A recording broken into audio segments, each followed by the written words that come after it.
I am not a top 1% woman. No, I'm not telling you this as a bid for sympathy or pity or a compliment. I'm not saying this to be self-flagellating or anything like that. I am saying it because this channel is all about telling the truth, and that's my truth. So there's a content creator who is a thought leader, I would call her, in the feminine energy world. And if you have watched any videos in that space, I'm sure you have come across her.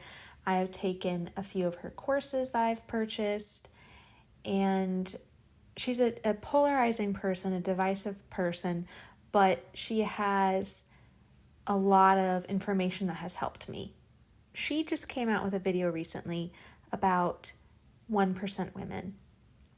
And I watched it, and there were some good nuggets of information in there, but I had to walk away from it. Not only did I have to walk away from that video, I realized I really have to walk away from self-development content in general, or just slow it down a lot. See, the thing is, I did not get into self-development because of social media. I did not get into leveling up because of social media, really. I have been into self-development off and on since I was a child. I know that sounds crazy, but since I was 8, 9, 10 years old.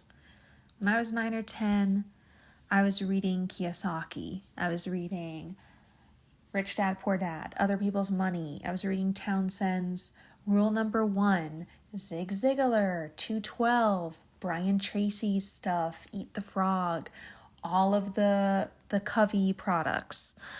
And that's a whole other story for a different day for how I got into that. But when I was in high school, I took public speaking classes. I really wanted to compete in pageants. In fact, a pageant organization reached out to me and invited me to compete, but my parents did not let me. That's also a different story for a different day. But anyways, I'm saying all this to say I have put in my time. Believe you me, I've put in my time. And I've realized recently that it has stolen my joy. It has made me really perfectionistic. It has stopped me from being able to live in the moment. I realize that I've been chasing excellence, and I've been so afraid of mediocrity that it's actually stopped me from being happy. And here's another thing. I do not like being a victim. I used to be in that consciousness in the past. I really try not to be in that consciousness now, but I have to admit and be honest with myself that there are some very tough things that have happened to me in my life, some things that were in my control, but many things that were not. While I take ownership of them, of dealing with them, I have to admit that they have made my life harder, whether it is health problems, experiencing abuse as a child, experiencing sabotage and financial abuse, lack of family support, all of these things. I have to be real about those things and how they have impacted my life. That doesn't mean I'm a victim. It doesn't mean that I give up. It doesn't mean that I'm not going to reach my goals, but it does mean that success for me, or success for someone who's gone through things like narcissistic abuse or has been a scapegoat or has gone through spiritual abuse, religious trauma, whatever, it might take us longer because we're fighting an uphill battle, and that's okay. And this urge to optimize everything and level up everything all the time and constantly be hustling and grinding and all this stuff. It's not it. And it's so interesting to me too, because yeah, I understand that all of us have both feminine and masculine energy. I definitely have both. But a lot of femininity level up people, if you really listen to what they're saying, they kind of are asking you to use a lot of your masculine energy. And to me, I'm burned out. I'm tired. I'm tired from studying, taking all these credits, working multiple jobs while in school, or just working multiple jobs, going through everything that I've gone through. I'm tired. I've used my masculine energy up to the last drop. There is no more. So it's also interesting to me the language people use, like, oh, you have to earn it. You have to earn it. And I understand, yes, if you sit around on your butt, you're not going to get anything in life. However, isn't the feminine experience about being and about receiving? Since when did this become we have to earn it and be in some top 1% upper echelon in everything to deserve being able to rest? And it doesn't make any sense to me. It's like two contradictory states of mind, basically. A lot of women like myself are really burned out. We're burned out from hustling. We're burned out from trying.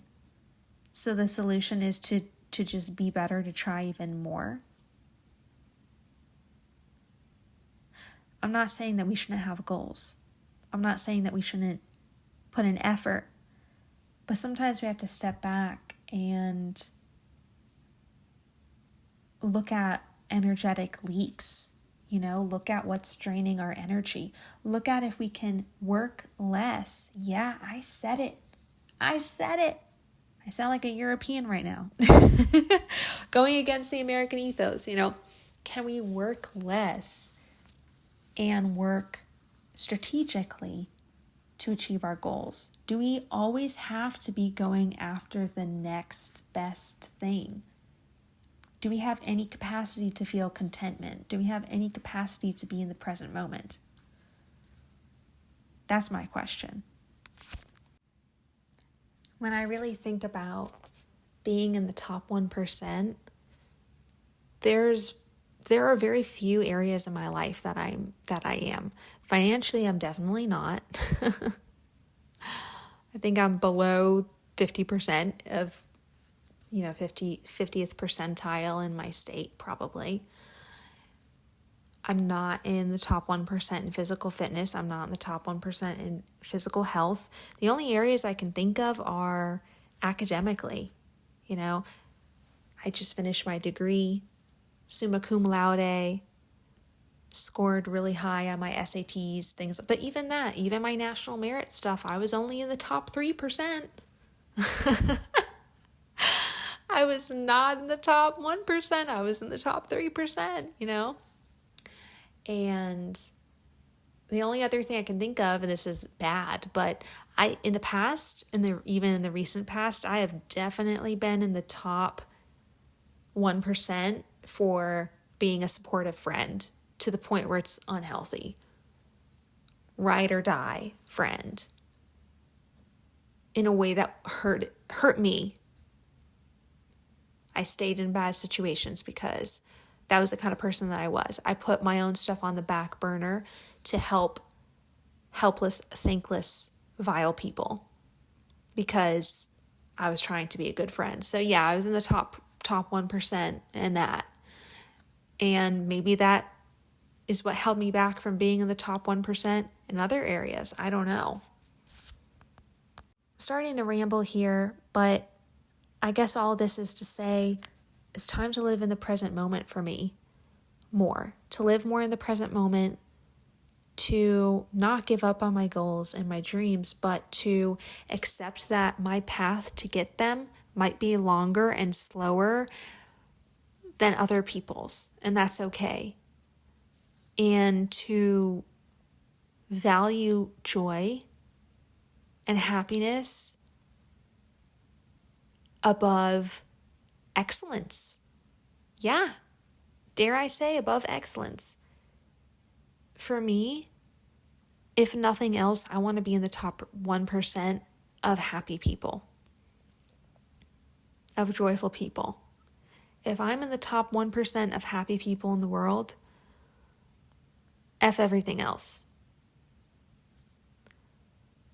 I think that self-development, inner work, psychology, all of these things, therapy, all of these things can be great, but sometimes they become just another way that we're pulled out of the present moment and that we are put into proving energy. And my favorite mantra right now is that I am worthy, whole, and complete. And that comes from my identity, not from the things that I do or being at the top of some hierarchy or some pyramid that I didn't even care about until people brought it to my attention to care about. So that's it, guys. Thanks for listening to my ramble, and I'll be back later. Bye.